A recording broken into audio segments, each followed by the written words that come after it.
नमस्कार, आप देख रहे हैं राजीव टाइम्स। मैं हूं आपके साथ ऋतु साहू। रुक करते हैं खबरों की ओर। भारत में 2024 में 4 करोड़ रुपए और उससे अधिक कीमत वाले लग्जरी घरों की मांग में जबरदस्त इजाफा देखा गया है। 7 प्रमुख शहरों में इन घरों की बिक्री में 53% की बढ़ोतरी हुई है। रियल एस्टेट कंसल्टेंसी फर्म के आंकड़ों के अनुसार 2024 में कुल 19,700 लग्जरी घरों की बिक्री हुई, जो 2023 में बेचे गए 12,895 घरों के मुकाबले काफी अधिक है। दिल्ली एनसीआर क्षेत्र में लग्जरी घरों के लिए सबसे बड़े बाजार के रूप में उभरते हुए बिक्री में उल्लेखनीय वृद्धि दर्ज की है। 2024 में यहां 10,500 घर बेचे गए हैं, जबकि 2023 में यहां का आंकड़ा मात्र 5,525 था। इसे तेज वृद्धि का मुख्य कारण क्षेत्र में अमीर खरीदारों और एनआरआई की प्राइम प्रॉपर्टी के प्रति बढ़ती रुचि को माना जा रहा है। देश भर में 1 जुलाई से लागू होने वाले 3 नए कानून के क्रियान्वयन को लेकर केंद्रीय गृह मंत्री अमित शाह ने दिल्ली में समीक्षा बैठक की। इस बैठक में मध्य प्रदेश के मुख्यमंत्री डॉक्टर मोहन यादव, गृह विभाग के अपर मुख्य सचिव एसएन मिश्रा, डीजीपी कैलाश मकवाड़ा और एडीजी सीआईडी पवन श्रीवास्तव शामिल हुए। बैठक में ई साक्ष्य, ई सम्मन, फॉरेंसिक विशेषज्ञों की भर्ती और नए कानून के तहत दर्ज अपराधों की स्थिति पर चर्चा की गई। साथ ही चालानी कार्रवाई पर भी विचार किया गया। मुख्यमंत्री डॉक्टर मोहन यादव ने इस अवसर पर अब तक किए गए नवाचारों के बारे में जानकारी दी। इससे पहले अमित शाह उत्तर प्रदेश और गुजरात सहित कई राज्यों के मुख्यमंत्रियों के साथ इन नए कानून के क्रियान्वयन पर बैठक कर चुके हैं। 16 जनवरी 2025 को मंदसौर में आयोजित विभागीय बैडमिंटन और टेबल टेनिस प्रतियोगिता में खतेगांव के कर्मचारियों ने बेहतरीन प्रदर्शन करते हुए राज्य स्तर के लिए चयन प्राप्त किया है। खेल शिक्षक बालकृष्ण यादव के अनुसार चयनित खिलाड़ी 31 जनवरी को भोपाल में होने वाली राज्य स्तरीय प्रतियोगिता में भाग लेंगे। तारीख को आयोजित विभागीय संभागीय बैडमिंटन और टेबल टेनिस प्रतियोगिता का आयोजन मंदसौर ज़िले में हुआ था, जिसमें हमारे देवास ज़िले के सभी कर्मचारियों का टेबल टेनिस और बैडमिंटन में उत्कृष्ट खेल का प्रदर्शन रहा और वो सभी खिलाड़ी फाइनल में विजेता रहे। फाइनल में जो खिलाड़ी ने अपना खेल का उत्कृष्ट प्रदर्शन किया है, उसमें हमारे विकासखंड शिक्षा अधिकारी महोदया सूर्यवंशी मैडम, मनोज उपाध्याय, गणेश यादव, शिवम यादव, आबिद बेग, नीलेश यादव, विजय यादव, आशीष यादव ने अपना उत्कृष्ट खेल का प्रदर्शन किया है। ये सभी कर्मचारी आगामी 31 तारीख को भोपाल में आयोजित राज्य स्तरीय बैडमिंटन और टेबल टेनिस प्रतियोगिता में भाग लेने दल के साथ जाएंगे। मैं सभी कर्मचारी खिलाड़ियों को हार्दिक शुभकामनाएं देता हूं और यह आशा करता हूं कि वे इसी तरह उत्कृष्ट खेल का प्रदर्शन करेंगे।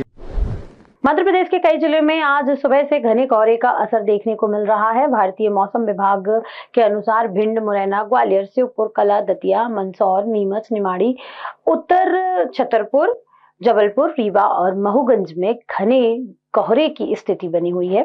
साथ ही अन्य जिलों जैसे आगर, रतलाम, उज्जैन, शाजापुर, देवास, इंदौर, धार, खरगोन, बड़वानी, अलीराजपुर, झाबुआ, बुरहानपुर, बैतूल, हरदा, नर्मदापुरम, भोपाल, सीहोर, रायसेन, विदिशा, राजगढ़, सागर, दमोह, टीकमगढ़, अशोकनगर, दक्षिण छतरपुर, गुना, शिवपुरी, कटनी, उमरिया, उत्तर शहडोल, सीधी, सिंगरौली, मैयर, सतना, पन्ना, छिंदवाड़ा और नरसिंहपुर में कम घना कोहरा है। वहीं ग्वालियर में कोहरे के कारण दृश्यता शून्य हो गई है, जबकि रीवा हवाई अड्डे पर 50 मीटर, खजुराहो दवाई अड्डे पर 200 मीटर, जबलपुर हवाई अड्डे पर 200 मीटर, भोपाल हवाई अड्डे पर 300 मीटर, इंदौर हवाई अड्डे पर 600 मीटर, दमोह, सागर एवं सतना में 500, 1000 मीटर की दृश्यता दर्ज की गई है। मौसम विभाग के अनुसार आने वाले दिनों में भी कोहरे की स्थिति ऐसी ही बनी रह सकती है।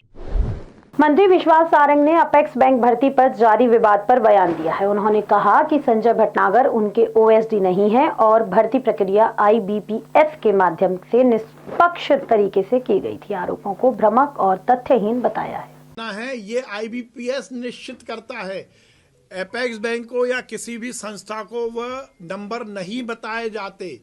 जब इंटरव्यू हो जाता है, इंटरव्यू के नंबर और लिखित परीक्षा के नंबर मिलाकर मेरिट बनती है, लिखित परीक्षा की मेरिट नहीं बनती। ये भी गलत भ्रामक न्यूज दी गई है। जो इंस्टीट्यूट, जो मैंने बोला IBPS, institute of banking personal selection, यही समस्त RBI, व्यवसायिक बैंक, RBI, नाबार्ड, RRB आदि के कर्मचारियों की भर्ती भी यही संस्था करती है।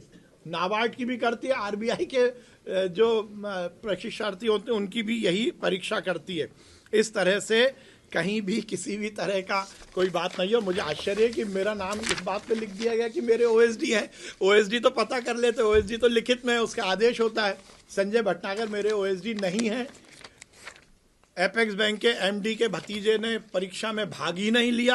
प्रथम गुप्ता उनके भतीजे नहीं हैं। SN कोरी की बेटी मोना कोरी नहीं है। उनकी बेटी 42 साल की है, वो एग्जाम में भाग ही नहीं ले सकती। अरुण मिश्रा के भतीजे ने किसी तरह का एग्जाम नहीं दिया है।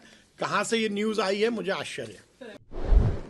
खेल मंत्री विश्वास सारंग ने बताया कि मध्य प्रदेश के 335 खिलाड़ी उत्तराखंड में होने वाले राष्ट्रीय खेल उत्सव में भाग लेंगे। इस बार मध्य प्रदेश ने 35 खेलों में से 26 खेलों को क्वालिफाई किया है और पदक लाने के लिए तैयारी भी की जा रही है। इस बार राष्ट्रीय खेलों में 35 खेल शामिल किए गए हैं। उसमें से 26 खेलों में मध्य प्रदेश ने क्वालिफाई किया है,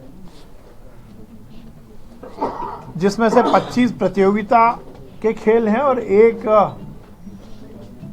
केवल दर्शन डेमोस्ट्रेशन या डेमो प्रदर्शन के लिए एक खेल है।